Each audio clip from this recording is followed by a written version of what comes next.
Oh, boy. I guess it's time for more Toucher and Hardy on 98.5 The Sports. Was this on the playlist? Yeah, it was. We are Toucher and Hardy. We are on YouTube. You can subscribe to 98.5 The Sports Hub on YouTube. We went into great detail on Diana Rossini's the playlist that she had made for Mike Vrabel, and now there's jibber jabber about that. The first half was Diana Rossini, and the second half was Mike Vrabel's addition to the playlist, which is even more corny and cringe-inducing than the idea that it was just Diana Rossini. And then you have to ask why Vrabel didn't seem to take a lot of time with it, but he did put "Last Resort," which is a song about killing yourself. Cut my life into pieces. This is my last resort. And then you got to think that the vocals are very pronounced on that. You can hear everything he's saying. Now there is a couple words that you can mishmash, but it's very clearly about him killing himself and slashing his wrists until he dies. And Vrabel decided that was something for the lady to hear, to express his emotions. You make me want to kill myself.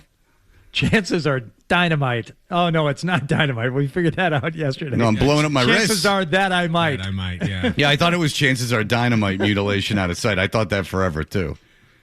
But, look, we've been over that, and that was fun. And I got more response from people I know about that than anything else. People were fascinated, at least in my life, because I think I hang out with people that would be fascinated by that. A lot of people were probably like, why do you care so much? I just do.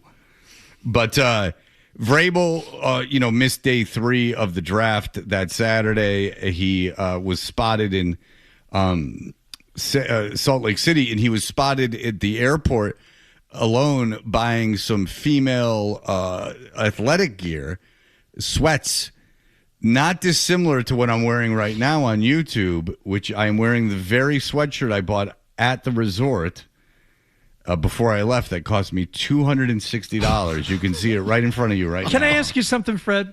Would you ever? And I know you needed you needed this because what you spilled on the one that you brought with you, and I do the same thing.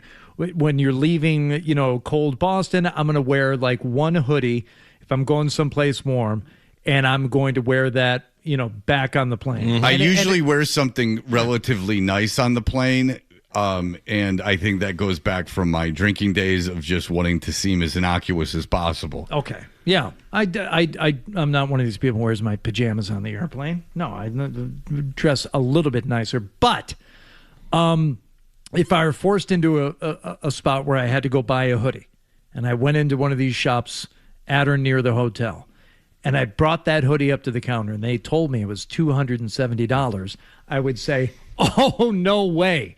And I would turn around and I would walk and I would put it back. Yeah, you had that in you. No, and that's why you're a better person than me. That's not better. Because yes, you are. Because it's cheaper. No, it's having a backbone, and I've told you this has happened to me before. So I wanted a sweatshirt that didn't have the logo of the resort because I didn't want to walk around like that jackass Ryan with his Atlantis thing on. Look at that! Look at how stoic he is. He didn't even hear it. Yeah. His stupid pumpkin. I don't need you to talk stupid. I just need you to laugh. Why? I'm cutting up in here at your expense. Start laughing, dummy. I was producing the Sports Hub Golf Club in the background here. That's good. Nick wants you in trouble. Nick's gesturing like you should get be in some kind of trouble for that. No, I yelled at him this morning. I said, look, I need this show in the can, ready to go for Sunday morning today. It's Wednesday. Yeah, I want it done. Why? It's Wednesday. Because he has to write what happened last night. Okay. He has to get here at 3:30. It's too much work. So all right, very good. Okay. So, but I didn't want to get it. So I've told you this before. I don't even think I've talked about this on air, but I've told you when buying a gift for someone that I had a very price point that I was not willing to go over. I've walked up to because if you go to places, they oftentimes don't have the things marked.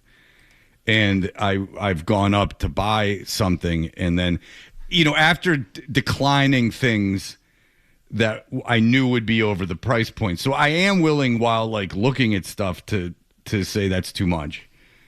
But once I get to the counter, no, I don't have I feel too vulnerable to step away. Yeah, that is true. And they don't have at these resorts anything marked with prices on it. Nothing.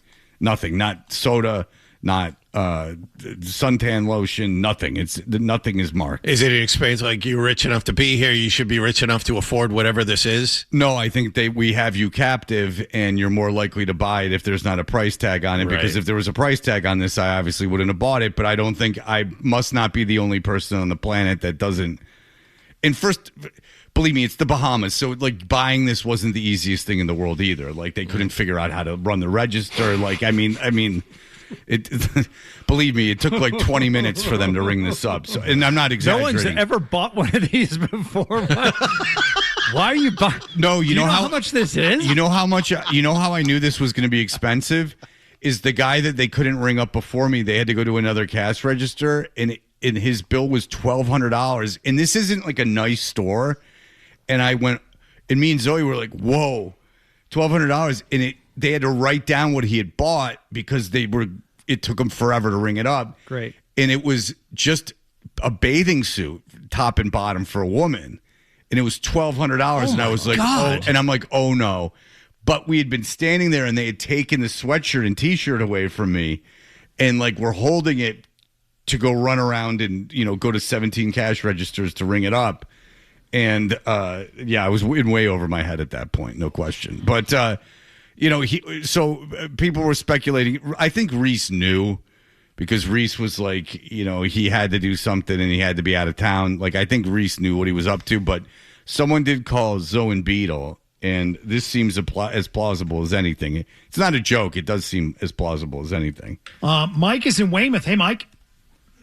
Hey, how you doing there, Beetle? Good. Good. Hey, as far as, Vrabel having to go on a Saturday, I have it in the back of my head, he's like a devout Catholic. Am I correct there? I think you're correct about that. Yeah. So about 10 years ago, I did this program with my own wife. Catholic Church approves this program. It's like a 2-day intensive, marriage counseling thing. You go on Saturday morning to a hotel. There's a bunch of couples, but it's and there's workshops. They do it all day Saturday. Then you go back to the room with the wife. You talk about it. You do some more, reflection on Sunday. That sounds like a lot of fun, going back to the room with the wife. Maybe you just get divorced. Are you allowed to go back to the room and turn on the TV? Or are you forced to then go back and talk about what you just talked about for 7 hours? If you had a 6-year affair, just get divorced. You got caught. This isn't, you're 50, 51 years old. You got plenty of life left. Just get a divorce. Believe me, it's not so bad. Just leave.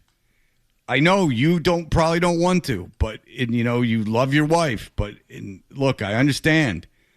But it's not like a weekend of Catholic counseling is going to solve this hanging over your marriage for the rest of your life. It's just going to, in the back of your mind for the rest of your life. Even if you're seriously, if you're dying and she's taking care of you, it's still going to be in the back of your head that this woman's taking care of me after I had at least, I don't know if it's a full 6 years, but at least there's some evidence of having some sort of physical relationship with a woman over the course of 6 years, if not for the entire 6 years. I'm not being trite. It's almost like if Vrabel was listening or he was friends with me, I'd be like, dude, just get a divorce. Alimony is alimony. It's not going to ruin your life. And just, so what? You're basically buying your freedom. Both couples, either end of the couple. And you're also doing a favor to your ex-wife, your wife. You're kind of releasing her and allowing her to not just, this whole dynamic seems bad. I guess the church would disagree. And I'm not in the way of that. I don't want to get in the way of that. But if you asked me as a friend, with this, I would. And now I didn't have infidelity in my marriage on either end. I really didn't. And but just because nobody would have sex with you, it's not that. That's not. Oh, I was. Yeah. I mean, even hookers. I was like, come on. They're like, nah. There's no amount of money. You got to shower. And I'm like, now we're at a stalemate. I'm like, you want me to shower? How about some dude wipes? Right. But I can tell you from experience, like being divorced, not so bad. Now it sucks at first, but then it's not. I can tell you, it's not the worst thing in the world. Mike, I think this is probably the best theory we've heard yet on this as to what it could have been. Yeah, I mean, they only schedule them like they're every few months. Like if if this was the only weekend they're having it, or you have to wait 3 months, that would be it. I'll tell you what, it's the most legitimate thing we've heard as to why it would need to be Saturday and why he could be back at work on Monday. It's quite possible. You get married in the church, Phil? Of course. Did you go to pre-Cana? Of course. Oh, boy. What a time that was. Great time. Good conversations. What a time. That was on a Saturday. That's what made me think of it. Yeah. Yeah, pre-Cana, obviously, we all know, except for John, who grew up at a religion he turned his back on. I don't know if he's familiar with any religions. But everyone knows or people. Or familiar with all of them. He walks around like he's at a buffet. Yeah, it's like a potluck with him. Yeah. Potluck spirituality. Little here, little there. Take it to the table. Matchbook spirituality. Yeah. And that has one destination. Hope you like it hot. And hope you like guys with 3 pointy sticks. Not going to find God at the food court of religions, John. Probably not. No, you got to really commit to the right one. Yeah. But the pre-Cana thing is, and I feel bad for the priests that have to do it, because you're like, there's literally not one person that wouldn't give anything not to be here.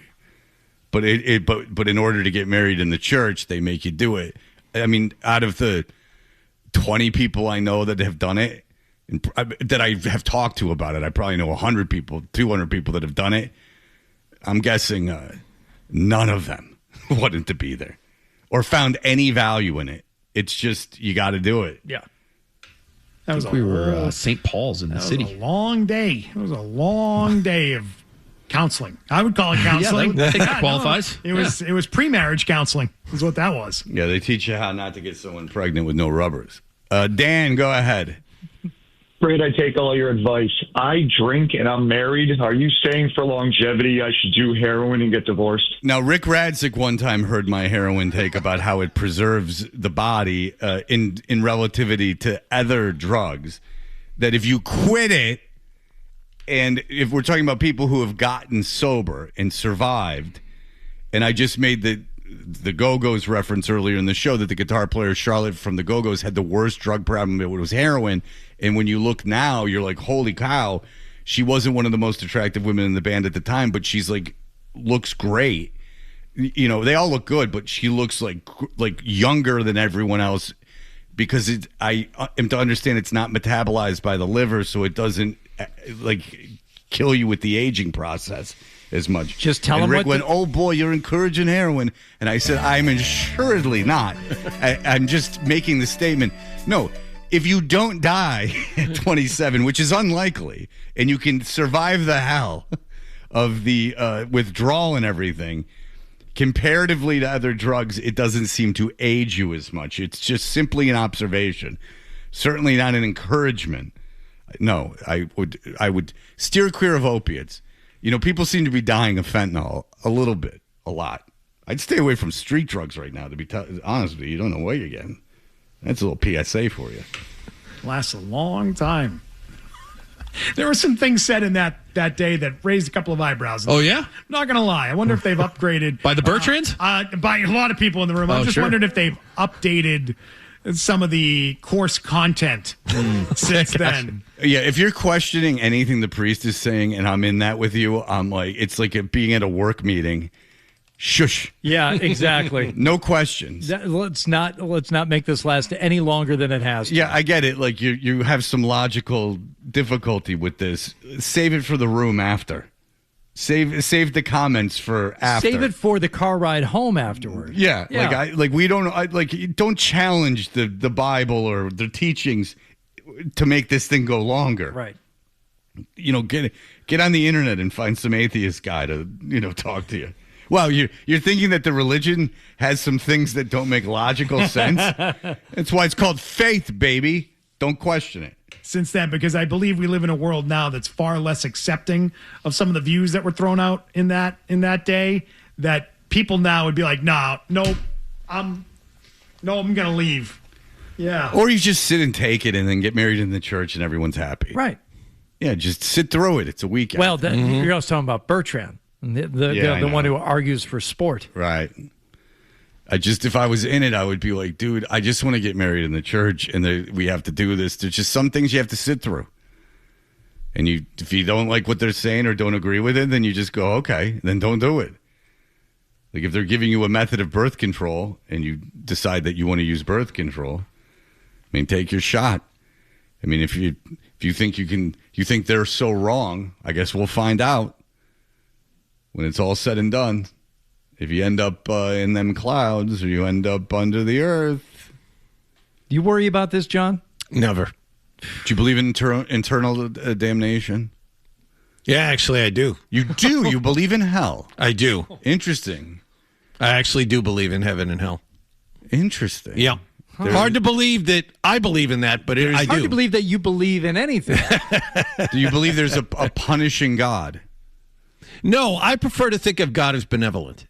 Okay, but then why would there be a hell? I didn't know. You think God makes all of these choices, whether to send you to heaven or hell? Well, no. Well, no. In all seriousness, and just real quickly, who would make the decision if not for the supreme being? I guess that's true. Look. Yeah, you haven't thought about it. Not nearly enough. But I guess my point is, if you do bad things in this life, you will be punished. Now, as far as taking the extra step and deciding who does the punishing, that's one thing.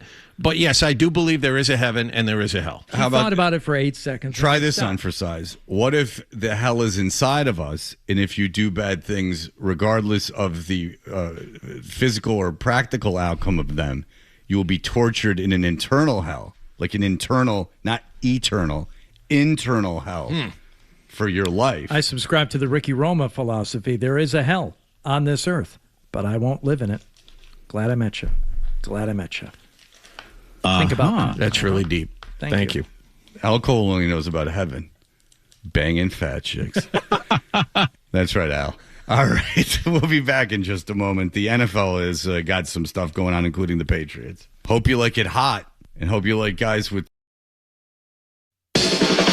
My buddy and me. With friends like these, to climb up a tree. We're the best friends you can be, my buddy and me. Now, more of your best morning buddies, Toucher and Hardy, on the Sports Hut. Round 45! Hot! Really quick before we get to the football stuff, we were talking about the Bruins, and we were mentioning how someone on the station had said that you needed a Vezina goaltender. No, I'm sorry, that you didn't need really good goaltending to win a Stanley Cup, and I think that I got that wrong. I'll just read you 2 emails. It says, I was peeing, so here we go. This is what I do. You'd be using Dundero's name if he said what Felger said about goaltending and how Pastrnak can't score in a breakaway. And you and Tough Boy Hardy are frightened of the meal ticket of the station. Come on, tough guy, grow some grapes. I think he's joking, but it wasn't Felger that said it. And why would we be afraid to make fun of Felger? And it's Felger is carrying the station. No, but it was Felger who was talking about the goalie thing, and I said Felger. No, it was. I didn't. Oh no, not the goalie thing, the Pastrnak thing. Yeah, that the was Pastrnak. Yes. Yeah, that's right. And the same thing. That was Felger. But you're right. We've been instructed not to make fun of Felger because he's the only person here that does well or makes money for the station. It's really just it's Felger's I think people would be shocked to find out the almost complete lack of instruction that we receive. Well, you guys get told what to talk about. Like, what are you talking about? I'm very instructive. No, I don't mean it as a good thing. as a slight or anything. Oh, okay. But No, I don't want to be. They think fair enough, and not just for us, but for all the shows. Oh, you guys are told to talk about. No. And how could you? It would be somebody. It would be like a staff of people's full-time job to like sit down to. There's 4 hours on every show, 3 people on every show, and then you've got Joe at night. How are you going to instruct each one of us what to say over the course of 4 hours, 5 days a week? Let's go through an exercise. So we've been on this station or in this market for 20 years. And we'll just use me as an example. And they come up to me and they go, "Hey, Fred, Felger's the meal ticket here." We know you've been here since the inception of the station, and there's been lineup changes and things like that, and you've remained number one. But let's face it, this is he's the main ticket. Yeah, keep his name out of your mouth. Right? No, I can assure you that didn't happen. Felger does extremely well, and we would be in bad shape if Felger wasn't around. But the station has not instructed me he was any more or less important than anyone else here at the radio station. But at least that's out there. Just crush my ego. All right, but Jeremy has a constructive one here that I was going to get to. I think it wasn't Felger that said that, by the way, and it's a part-timer, and I didn't want to throw him under the bus. I think the more important, appropriate argument is that you don't need a Vezina goalie to win a Stanley Cup. In the last 40 years, only around 16 cups were won by goalies who had won a Vezina at some point in their career, which is about half. But okay, I get the point. I mean, it's not like an insignificant amount of Stanley Cups. Yeah. You need a great goalie performance in the postseason, but it doesn't have to be the best goalie in the regular season. Many best goalies in the game don't have Stanley Cups. That is true, but you do need a great goalie performance. So maybe that was the point. I mean, it's you could do that across a lot of sports, though. Do you need the MVP to win the Super Bowl? No, but if 16 out of 40 have done it, that's almost half. That seems like that's not an insignificant. And it would be a good start. Yeah, it's not like an insignificant number. Now, the 24 is not an insignificant number either. I mean, but I don't think that what we were saying is literally you need a great goaltender, but you generally guys that have great. And John even used the example of. So I guess we said it wrong, but John used an example of what was it, San Jose or Anaheim? Anaheim. Jean-Sebastian Jaguar. Yeah, didn't win, but made the cup because he was singularly fantastic. That was a while ago. And just here, I mean, in Wa in Montreal, and then here with Thomas, you've seen all those things. All right, so the Patriots have agreed to pick up the 5th-year option for Christian Gonzalez. I would have to assume that contract gets done before the season starts. Yes. They better hope. Yeah. I mean, you don't want to let this linger. And you got cap space, so go ahead. I mean, he's going to get paid. He's going to get paid, if not by you, then somebody, and he's a very important part of your defense. He's one of the 2 most valuable players on your defense, so take care of it. Especially because you have a bigger contract due at this time next year. Yeah, and I understand they don't want to, make a bad deal. They don't want to overpay. But as we've seen year after year, and I think more importantly, like month after month in the NFL, the longer you wait, the more you'll end up paying. Especially in the off season. Nothing is going to change about this guy's value other than it will go up. Ask Jerry Jones, who's made that mistake twice. Right. Okay. so and they'll do it. They'll do it. I don't. There's 3 times now he's got Pickens twisting in the wind. Yeah. But really more interesting is the fact that the Jets have hosted one Russell Wilson. Oh, cool. For a visit. And look, they're figuring out that all-important number 2 quarterback position. Who are we going to slot in there? Well, they got the kid from Clemson that's no good in the draft. So what they decided... Who's the starter for the Jets? It's the Geno Smith. It could be worse. It could have been Justin Fields, but I said that last year. So I mean, I was convinced Fields was going to be decent. Fred, I was. I'm not laughing at convinced. you. Oh, you suck. I'm laughing at the fact that when I read it, I'm like, oh, that's right. And you had to think about it for a second. Like, who's the starting quarterback for the New York Jets this year? Oh, it's Geno Smith. I consume so much information about the Jets on a daily basis, but that it gets all lost in the wash.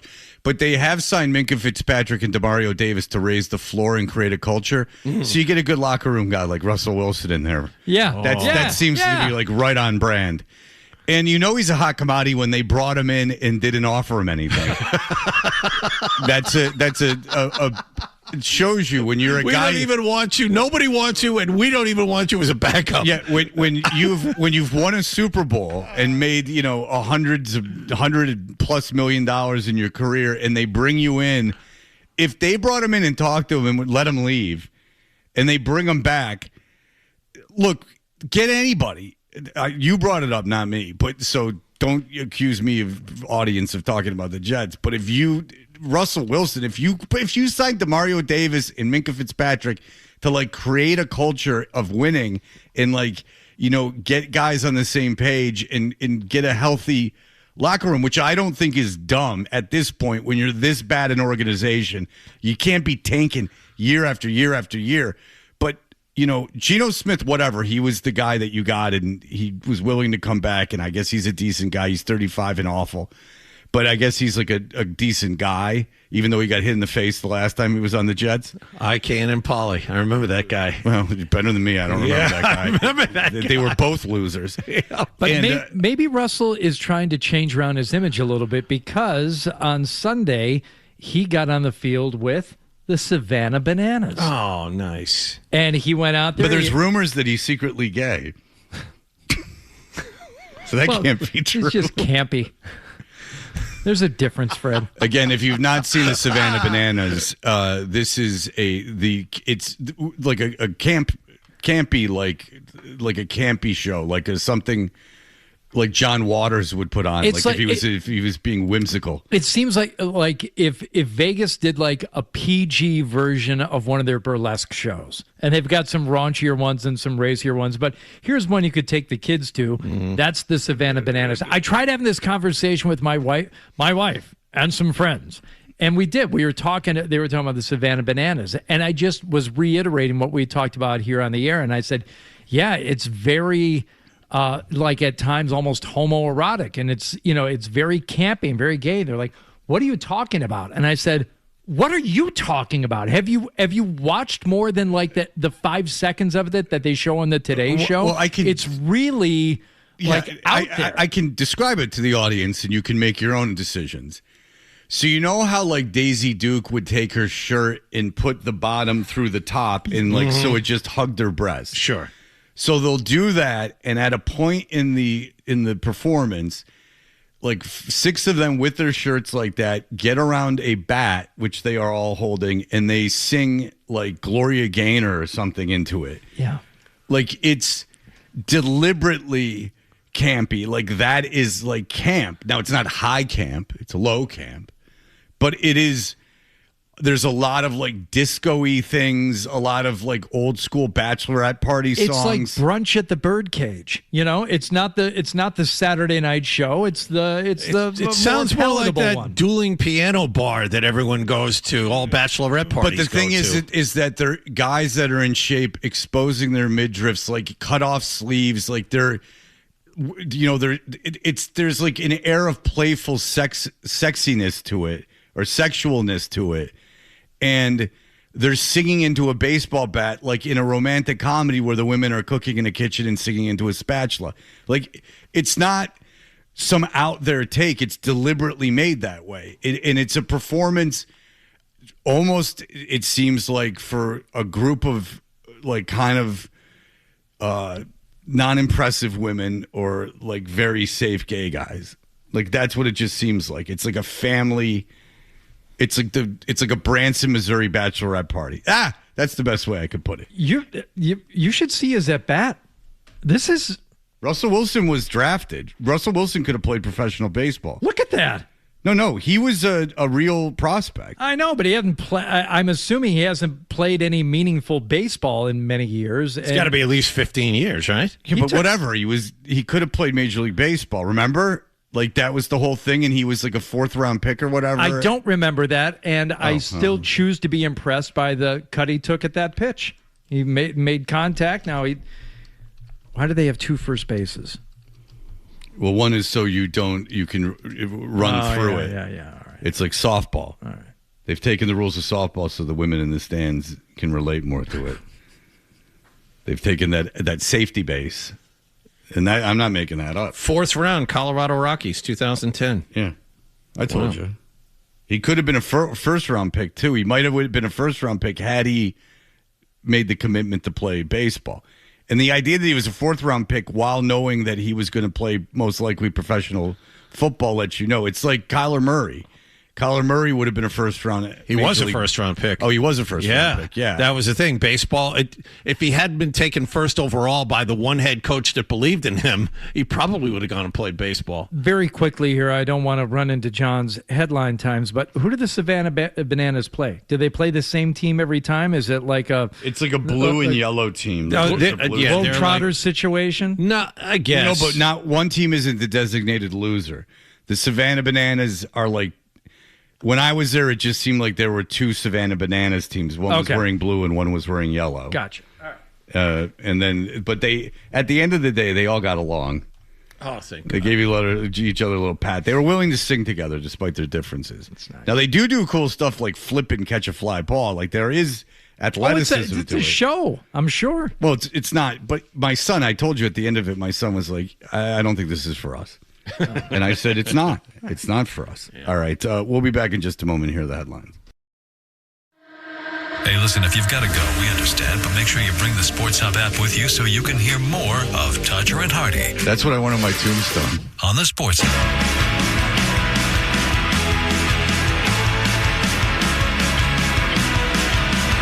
We are Toucher and Hardy. At the end of this segment, we'll have a chance to win a pair of tickets to see Shane Gillis at the TD Garden. We've been sent a lot, and we'll get into a lot more of it tomorrow. But don't worry, Jordan Hudson and Bill are still taking in adult cheerleading contests, and Bill now has taken to wearing fun homemade hats. They're ball caps with it looks like the bedazzled stitches, stuff stitched on. Now it's not a bedazzle. That's wrong because it's not rhinestone. It's like cloth stitching. It's like looks like a floppy homemade ball cap, but he's still going to those things. And I was talking to a friend about this yesterday, and I don't mean to keep harping on current Patriot coaches and former Patriot coaches' sex lives, but they seem to get quite randy. But if you're 74, now look, with technology and you know, certainly some 74-year-old men without it, you can obviously physically have sex. Like it's very possible for you to get aroused, you know, physically. However, let's talk about the process of holding yourself up in the core strength required to be thrusting in that certain way. Like if you're 74, that's 23 years from now for me. Yeah. And at 74, and the person kind of challenged me, and they said, she's beautiful. And I said, that's good that you feel that way. Okay. And they said, you know, you wouldn't want that. And I said, I'd probably want it once. But then I can't imagine at 74 being that sexually motivated. What's like post one time? Like you've seen and done a lot in your life by then. Like you get, like I can obviously see like, wow, this girl's interested in me, and like even, you know, we went on a couple dates and we had sex a couple times. But at that point, wouldn't you kind of be like, no, I'm not making a joke here, Fred. This is legitimate. Okay. Yes, he's probably, I would think by 74 years of age, you've done and seen everything sexually that you're going to do. What if she's able to do purse pig things to him that have not been done before? And if he's really in this fin sub situation where he wants to be dominated by somebody financially, she's got things that he didn't even know existed. Well, that's where that's interesting that you bring that up, because that goes along the line of this can't. Everyone's exploring this like it's purely like a sexual thing. No. But it can't be that way because he's 74. And, you know, it doesn't seem at 74 that, and he's not some physical evolutionary freak where you're like, I can't believe that guy's 74. He's doing pull-ups on the beach kind of guy. Right. Like, you know, right. This isn't, Jack LaLanne. No, but if you're the guy with big old floppy boobs. If you're trying to explain it, imagine you're one of his kids talking to him. It's like, Dad, what is it? Don't you see what's happening and what this is doing to you and your career and the family? Yeah, but she's able to take money from me in ways I never dreamed of. This one can do things to me and take from me in a way that I never thought possible, and it's irresistible. I can't see dating someone in their 20s, and I'm 51. What do you talk about? What do those two talk about? The cheerleading. He goes to adult cheerleading competitions. Seriously. Yeah. What could they possibly have in common? And whatever with that being boring, it's just the lack of respect I'd have for someone. Like there's no debating it. Adult cheerleading is like pathetic.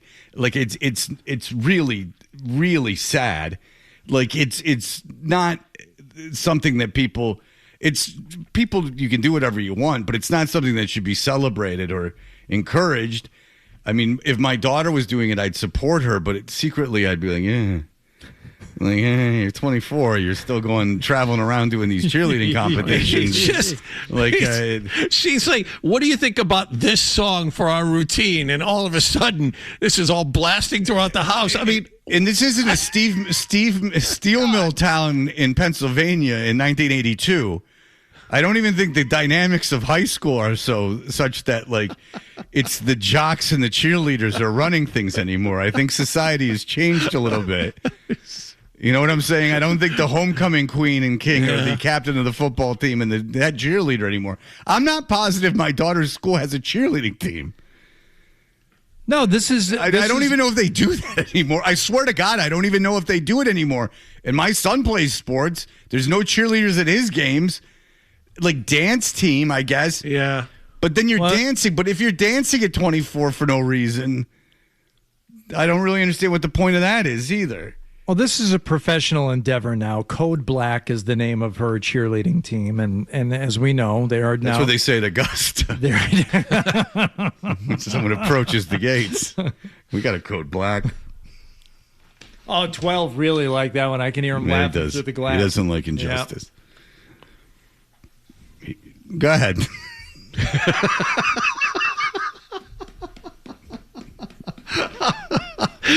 Are we going to extend the break for that one, 12, or are we going to go now?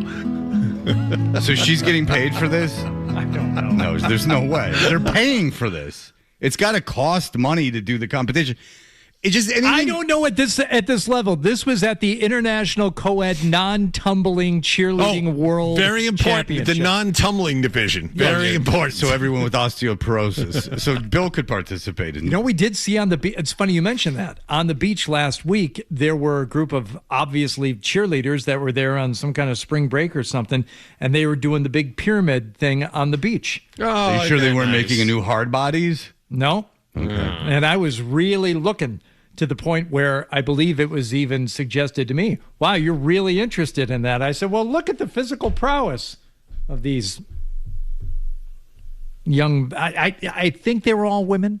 I'm not sure. I just wonder how he holds himself up, like in thrusts.